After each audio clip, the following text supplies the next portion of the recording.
చూడండి, ఈ ఎడారిలో ఈ మేకల కాడ, ఈ గొర్రెల కాడ, వీటి కాడ ఈ కుక్కలకి మేత అన్నీ నేనే వేసుకుంటాను సార్.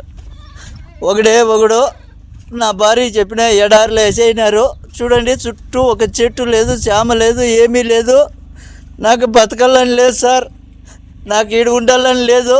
నేను ఎంత చెప్పినా మా భార్య కూడా వినిపించుకోవట్లేదు.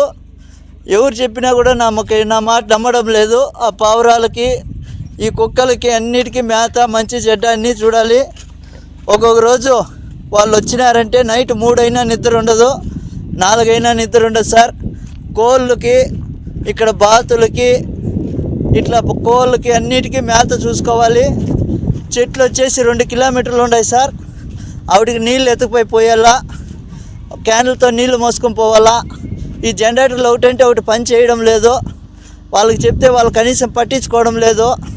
మొన్న మోటార్ చెడిపోతే మోటార్ కూడా కనీసము రిపేర్ చేయించుకొస్తానని ఎత్తుకుపోయినాడు, ఇంతవరకు తేలేదు సార్. నీళ్ళు క్యాన్లు మోస్తానన్న రోజు ఒక మోటార్ పని చేస్తుంది, చెప్పినా కూడా వాళ్ళు చెవుల్లోకి వేసుకోవడం లేదు. చూడండి, ఈ పావురాలు, ఈ బాతులు, వీడికి అన్నిటికీ నీళ్ళు పొద్దున్నుంచి మోయాలా, అన్నీ చేయాలి సార్. నేను ఒకటే, నా వల్ల కావడం లేదు. ఎండకి సుస్థి అయిపోతుంది, ఇక్కడ పట్టించుకునే వాళ్ళు లేరు. ఇప్పుడు ఆయన వచ్చి 3 రోజులు అవుతుంది సార్. కనీసం నువ్వు తిన్నావా చచ్చినావా అని ఫోన్ కూడా చేయడం లేదు. ఈడ నాకు ఈ పక్క పాములు, తేళ్ళు ఎక్కువ ఉన్నాయి సార్. నేను చచ్చిపోయినా కూడా అడిగేవాడు లేదు సార్. ఈడ నా పరిస్థితి ఇట్లుండదు. నాకు దయచేసి ఎవరైనా సాయం చేయండి సార్. ఈ ఎడారి నుంచి నన్ను బయట వేసేయండి, ఇంటికి వచ్చేస్తాను. ఈడున్నానంటే చచ్చిపోతాను సార్, ఇంక 2 రోజులు ఉంటే చచ్చిపోతాను. నా వల్ల కావడం లేదు సార్. చూడండి, చుట్టుకారము ఒక చెట్టు లేదు, చేమ లేదు, ఒక మనిషి మాట్లాడేవాడు కూడా లేడు సార్. ఈడ నాకు కనీసం మాట్లాడించేవాడు లేడు. తిన్నావా చచ్చినావా, ఏంపా ఎట్లుండదు అని అడిగేవాడు లేదు సార్. నాకు నా బిడ్డలు గుర్తొస్తున్నారు, నేను బతకలేను సార్. ఈడ దయచేసి ఎవరైనా నన్ను సాయం చేయండి. ఈ కోవిడ్ నుంచి నన్ను బయటపడేయండి సార్.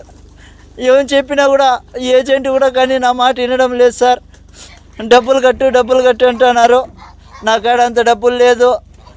ఏం చేసేది సార్, నేను కూలి చేసుకుంటేనే పని జరుగుతుంది. ఏదో ఇక్కడ నాకు చెప్పిండే పని వచ్చేసి వేరే, ఇక్కడ చేపిస్తుండే పనులు వేరే. ఎవరికి అడిగినా నాకు పట్టించుకోవడం లేదు సార్. నా వల్ల కావడం లేదు. ఎవరైనా దయచేసి నన్నట్టు గడ్డకైంది సార్, మీ కాళ్ళు పట్టుకుంటాను. లేదంటే ఇంకొక రోజు 2 రోజులు చూసి నేను ఆత్మహత్య చేసుకోవాల్సిందే సార్. నా వల్ల కావడం లేదు.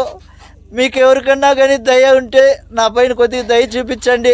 ఎందుకంటే ఇంటికి వచ్చి కూలో నాలో చేసుకొని అయినా బతుకుతా, కానీ ఇక్కడికైతే బతకలేను. నా వల్ల కావడం లేదు సార్. 10 నుంచి సాయంత్రం దాకా ఒకటే పని ఉంటుంది. నా వల్ల కావడం లేదు. కనీసం ఇక్కడ మాట్లాడించేవాడు కూడా లేడు సార్. నా కర్మ వద్దు. ఇక్కడ నేను ఎంత బాధపడతానంటే అంత బాధపడతాను. మా భార్యకి ఫోన్ చేసి చెప్తే, నాకా డబ్బు లేదబ్బా, నేనేం చేసేది, నేను ఎక్కడి నుంచి తీసుకురావాలి అందంటుంది. ఇంకా నేను ఇక్కడ బతకలేను సార్. నా వల్ల కావడం లేదు. దయచేసి నాకు మీద ఎవరైనా దయ చూపించండి సార్. చూడండి, ఇక్కడ ఇసుక తుఫాను వస్తుంది సార్.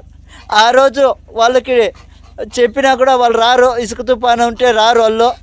ఈడ మేత వేయాలా, నీళ్ళు పెట్టాలా. మనిషి చచ్చిపోయినా వాళ్ళకి బాధ లేదు. వీటన్నిటికీ మేత పెట్టాలా, నీళ్లు పెట్టాలి, అన్నీ చూసుకోవాలి సార్. కాబట్టి ఎవరైనా దయచేసి నా బాధ అర్థం చేసుకోండి.